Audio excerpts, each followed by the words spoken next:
The dollar fell on Friday as its safe haven allure diminished, indicating a risk-on environment in the financial markets. The reason was the hopes of a potential vaccine for the coronavirus that outweighed concerns about the surge in infections worldwide. The US dollar index, which tracks the value of the greenback against majors, slid by 0.05% on Friday to end at 96.65. For the week, the greenback posted a 0.5% fall, its largest weekly percentage loss against a basket of major currencies in a month. On Friday, Gilead Sciences Incorporated said that the recent data from a study showed its antiviral remedy reduced the risk of death and significantly improved the conditions of severely ill COVID-19 patients. That prompted a rally in US stocks and pushed the dollar lower, as the greenback tends to weaken when the stock markets put on a good show.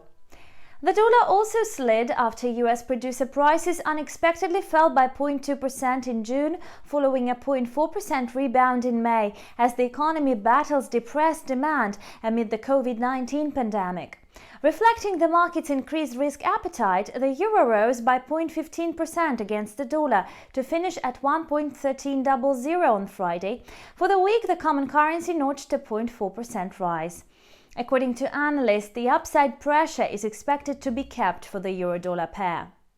Meanwhile, the pound sterling was also among the best-performing majors last week, after remaining deaf to the deadlocked Brexit trade talks and reacting instead to investors' glass-half-full view of the global economic outlook. Sterling rose by 0.12% against the buck on Friday to close at 1.2622. For the week, cable posted a 1.09% rise. Bitcoin advanced by 0.7% on Sunday to close at 9,315.80. For the week, the leading cryptocurrency posted a 2.5% gain. Bitcoin versus the dollar pair has been trading sideways for several weeks in a row, with volatility at historic lows. According to some analysts, Bitcoin now looks almost identical to how it looked prior to 2017 2,000% rally. Should history rhyme, it soon will break past the trend line, then break into a full-blown bull run.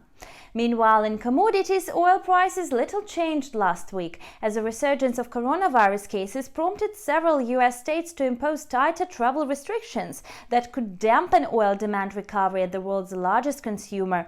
Brent crude settled at $43.24 a barrel on Friday, posting a 1.03% weekly gain. Oil prices also rose after an upward revision by the International Energy Agency in its oil demand by 400,000 barrels per day. WTI crude rose by 2.3% to settle at $40.55 a barrel, logging a 0.6% gain for the week. Gold futures slipped by 0.1% on Friday to end at $1,801.90 an ounce. For the week, the precious metal still posted a 0.8% gain. Gold prices this week are climbing high as global investors keep increasing their stakes in the safe haven asset. Indicative of investor sentiment, speculators increased their bullish positions in COMEX gold contracts in the week up to July 7, the US Commodity Futures Trading Commission said on Friday. You've watched the combined review of currency and commodity markets on InstaTV. Thank you for watching and stay tuned.